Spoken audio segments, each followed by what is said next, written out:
Hello everyone, welcome to Inconvenient Truths. I'm your host, Jennifer Zeng. Today I will talk about two topics: how severe the CCP's infiltration of the US is, how the CCP is pushing its agenda of seizing the power via parliament or color revolution in the US, and my understanding of what's happening in China with the chained up mother of eight, including some important updates on how the truth-finding efforts could become the first Black Swan event in 2022 and how this event can change China. Okay, let's start with updates on the chained up mother of eight. Today, that's February 17th, the CCP released the latest news saying the Jiangsu provincial level government has decided to set up an investigation team to conduct a comprehensive investigation into the incident surrounding the woman who gave birth to 8 children in Feng County to thoroughly ascertain the truth, to severely punish the relevant illegal and criminal acts according to law, and to seriously pursue responsibilities of the responsible personnel, the results of which will be announced to the society in a timely manner.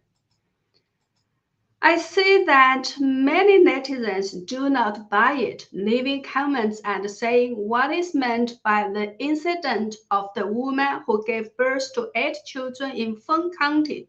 Why don't you dare to mention human trafficking, the iron chain, sex slave, rape, illegal detention, abuse, and so on? So netizens say that they don't expect any meaningful results at all.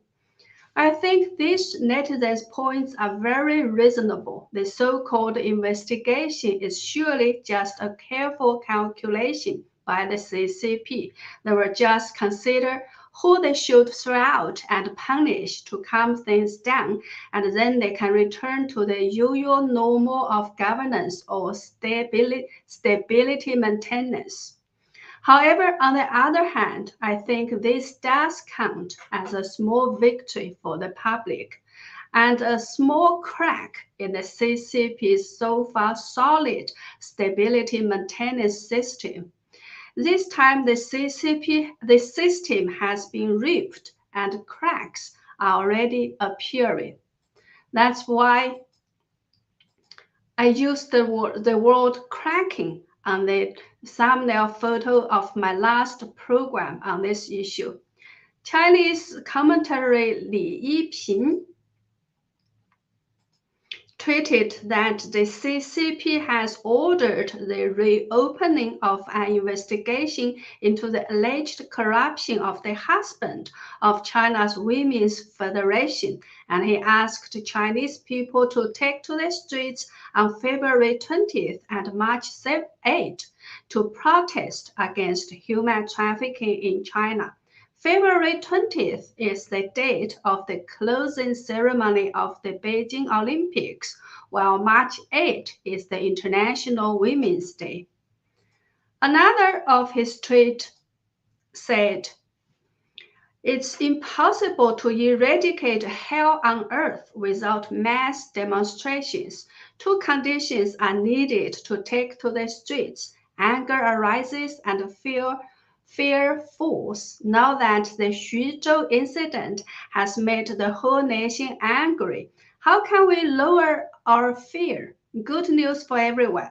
Premier Li Keqiang and Vice Premier Hu Chunhua are both determined to investigate all cases. Please join us in the streets to support the two premiers at the closing ceremony of the Winter Olympics on February 20th and on March 8th. It's Women's Day. For those who understand this, please help to forward it to all platforms."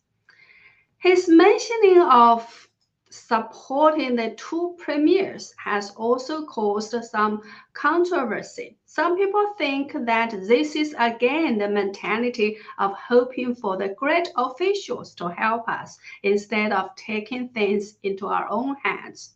Some people also say the reason why this time this thing can become so big is that there is an anti-Xi Jinping force behind it. It's the result of the CCP's internal power struggle, etc. Some people even question the background of the Proud Girls who exposed this issue first.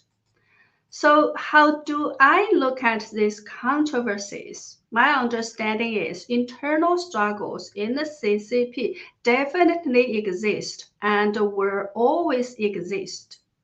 And the different factions use different events to achieve their own goals, to bring down their political opponents, or to create embarrassment for their political enemies, and so on. However, as the general public who have no idea about who is who within the CCP system, what should we do? My standard of judgment is very simple. Is this matter in line with universal values? Is it in line with universal moral judgment and basic human nature? In addition, when I spread information, is it true? I think as long as we are spreading true information and seeking the truth about this matter, we don't need to consider whether there is an internal struggle in the CCP, whether there is a faction, whether there is a great leader who can bring justice, and so on. We just keep looking for the truth and finding out answers to questions such as who is the mother of the 8 children? Who was involved in his abduction? What has he been through in the past 24 years? How many people were involved in her abuse? How did the 4 previous announcements by the local authorities come about? Who was involved in fabricating wrong information and covering up the truth? How many other similar incidents are there? And so on.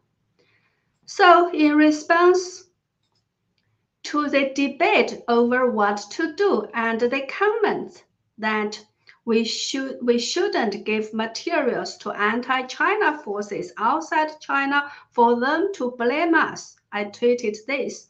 As far as I can see, the more truth gets out, the more effective it is. The best way to terminate a scandal is you stop creating one. Why should we differentiate who is inside China and who is outside? Human nature is same everywhere, and human rights have no borders. Even the chained-up mother who has been imprisoned for 24 years said, "The world has abandoned me." She didn't say China has abandoned me or the party has abandoned me. She is crying out to the world. So the world owes her justice, and so do I, as part of the forces that are outside of China. I call myself a part of the forces that are outside of China because, of course, I live in the United States now. In any case, it is very heartening to see that so many people are seeking the truth and speaking out. Although it is very difficult to associate and do things together in China, this time when many people's hearts are moved, the efficiency and ability of everyone to work together to uncover the truth was amazing, which forced the authorities to revise the announcement again and again until finally Jiangsu province stepped in and said that they would thoroughly find out the truth. Not long ago, I did an interview with a first-generation Chinese American who came to the United States in 1988. Her name is Lily Tang Williams, and she's running for Congress this year as a member of the Republican Party. I asked her a question to the effect that after the 2020 election, many people, especially Chinese, have lost confidence in the U.S. democratic system and feel that the system has not been able to prevent those bad things from happening in 2020, coupled with the suppression of free speech by big tech companies, the cancel culture, etc., do you still have the confidence to win this election? She said, yes, because we are the majority. I was really encouraged by her statement. I think her words are equally valid for China. Even if all the 90 million CCP members are 100% loyal to the CCP, the rest of the people are still the majority, right? Of course, under the tight control and brainwashing of the CCP, it is not optimistic how many of these majorities still have independent thinking and awareness of social justice. But in this case, we see hope and light. When everyone realizes everyone could become a victim of human trafficking, when the most basic compassion and empathy of human nature is aroused, it is almost impossible for the CCP as the real minority to completely cover up the truth. So no matter what the final outcome of this incident will be, it has at least pried a crack in the CCP's information firewall so far. If people keep seeking all kinds of truth, this crack will become bigger and bigger. And in the end, even the entire system of the CCP can completely collapse. So that's why some people are calling this matter the first Black Swan event for the CCP in 2022. Okay, now let's move to our next topic today, the infiltration of the CCP into American society. First, let me show you a video from the Epoch Times. This is an incident that happened on February 10th in Flushing, New York, where there are a lot of Chinese Americans.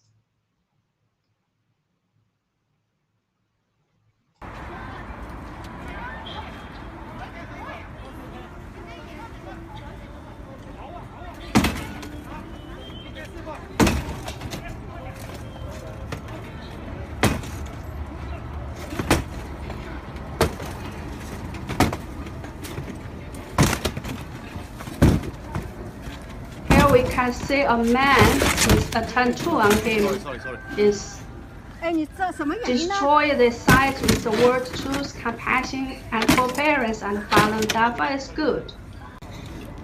And in the video, the woman who was guarding the sign did not grab the sign or fight with him, and only asked him in a very polite way, "What are you doing? Why are you doing this?" So that is to say the man did not know the woman. He did it only because of his hatred.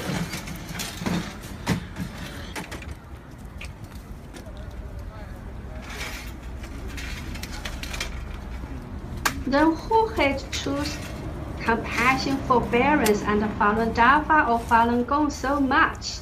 I think it is only the CCP, which has been persecuting Falun Gong for more than 22 years in China. So the woman said, nothing happened, he just smashed this stuff. So the man says he did it for a minute.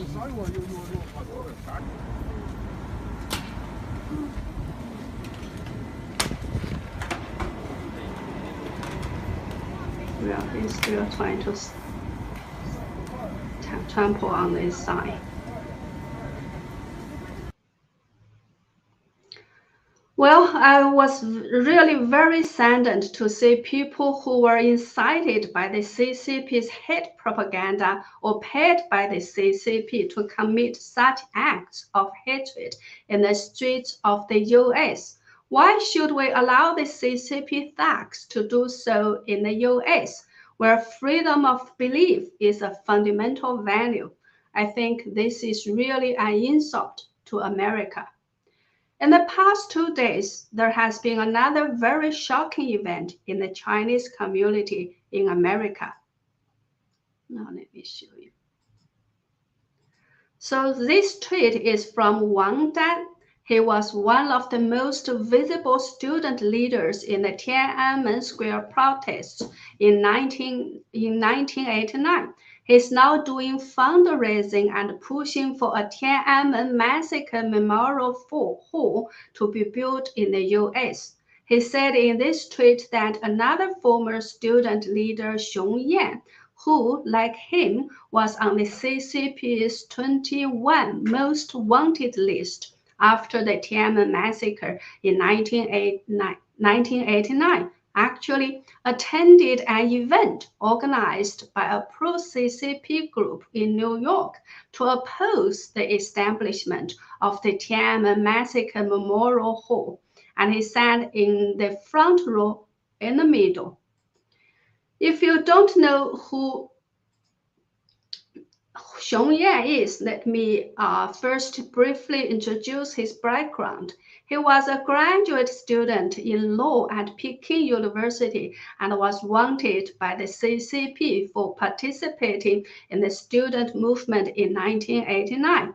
I believe he was rescued through Operation Yellowbird, which was initiated by the Hong Kong public to rescue the participants of the student movement. He came to the US in 1992, joined the church, studied theology, and later became a priest in the US Army. He is now also running for Congress to represent New York's 1st congressional district. When I checked his profile today, I also saw that he made a statement on the website of the Chinese edition of the Epoch Times in 2005, saying that he fully agrees with and supports the Quit the CCP movement started by my friends at the Epoch Times. He said, I believe that if we come together to promote this Quit the CCP movement, the one-party dictatorship of the CCP will soon collapse, and the Chinese nation and the Chinese people will be politically reborn and free. As a participant in the 1989 movement and a Christian pastor, I passionately appeal to my fellow Chinese, quit the CCP, the sooner the better. So that was his statement in 2005. In fact, a Chinese friend who helped Xiong Yan in his campaign disclosed to me last May what he knew about how the CCP is trying to seize the power via parliament or pushing for a color revolution in the US by getting their own people into the Congress. So this was the report I did based on what I learned from him and other researchers. The Chinese friend told me at that time that he found out that there were some of the CCP's people around Xiong Yan, and that the CCP people told him that the CCP had a lot of power in New York, and whoever wants to be elected must have the support of the Chinese consulate, and the CCP was indeed making great efforts and spending a lot of money to foster their own agents and get their own agents elected, etc. However, at that time, my friend didn't want to reveal Xiong Yan's name yet. Perhaps he felt that he needed to continue to observe him. So I didn't mention Xiong Yan's name in my report either. After the picture of Xiong Yan's participation in the event against the establishment of the Tiananmen Massacre Memorial Hall were posted online, my Chinese friend Gu Pidong published an article on his website revealing more inside information about Xiong Yan. He said, Xiong Yan's campaign funds came from the CCP, which is why he made such an incredible move. As a former student leader and a wanted fugitive from the CCP, he made a U-turn and ran to support the CCP. When I read this, I really felt very sad and was amazed by the corrupting effect of money and time on people. 17 years ago, in 2005, a pastor who publicly called on people to quit the CCP and not to associate with the evil specter of the CCP has now turned around and openly supports the CCP. I'm bringing this up here to make the American people aware of the seriousness of the CCP's infiltration and how to solve this problem at the system level. Are we going to let the CCP's agents do whatever they want in the United States? Are we going to let the CCP arrogantly say, whether you elect white, black, or yellow people, they are ultimately our people? This is indeed what a CCP guy said to Guppy Dong last year during New York City's mayoral election. Lastly, I'd like to show you a 4-minute video which made me cry. It captures the most dramatic and real moment of a mother and daughter reunited after more than 20 years of separation. Even Hollywood's best actors couldn't show the unbelievable and heartbreaking pain. According to the CCP's own official figures, as many as 1 million people are missing each year. I wonder how many of these millions of people will be so lucky as to be reunited with their loved ones in the end. Let me share you the video.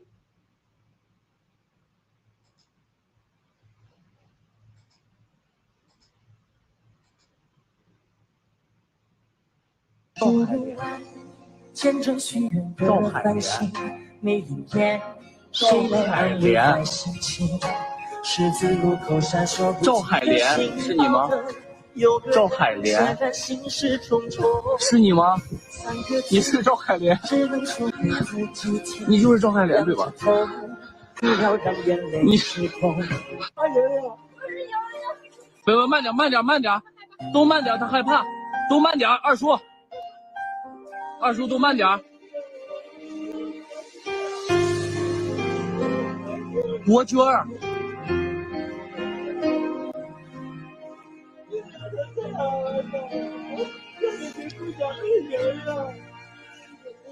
来这边。莹莹，莹莹，莹莹，莹莹，莹莹，就是你。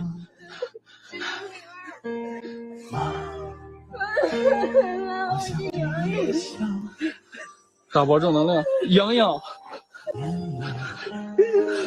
莹莹，这是莹莹，莹莹，莹莹，莹莹，就是你当时在山上生的莹莹。别哭，二叔不哭了。啊！二叔别哭，二叔，莹莹。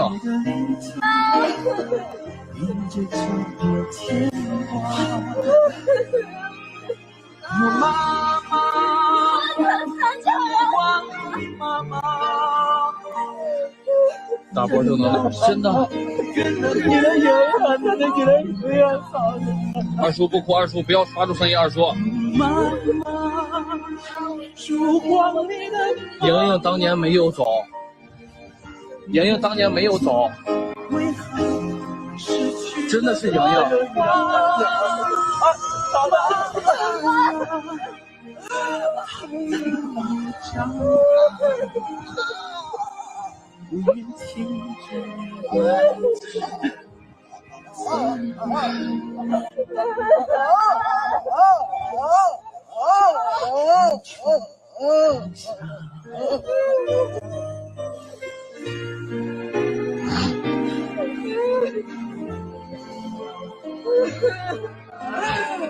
差不多能要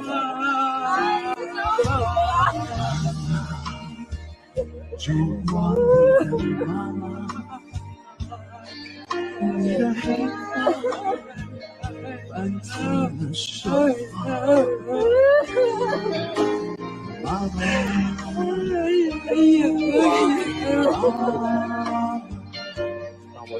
你的脸颊印着这么牵挂，妈妈，烛光里的妈妈，摇身变得不再平凡。我妈妈，烛光里的妈，你的眼睛为何失去了光华？妈妈，孩儿已长，不能牵着的已经走过春秋冬夏。